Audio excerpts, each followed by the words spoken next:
welcome to Indrani's kitchen. Today I'm going to show you a fish fry, a Bombay Duck fry, which is also the local name is Bombay, and it's not a duck, it's a fish. And this fish has got its name from the British mail trains during the colonial times, by which it was being transported in and out different parts of the city. And duck means mail.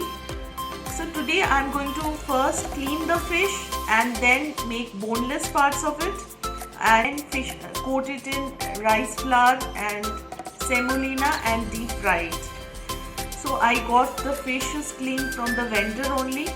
For cleaning the fish you need to cut off the fins and take out the content of the stomach and clean the fish dry. And after that I'll show you how to make it boneless, and then we coat it with the spices and deep fry it.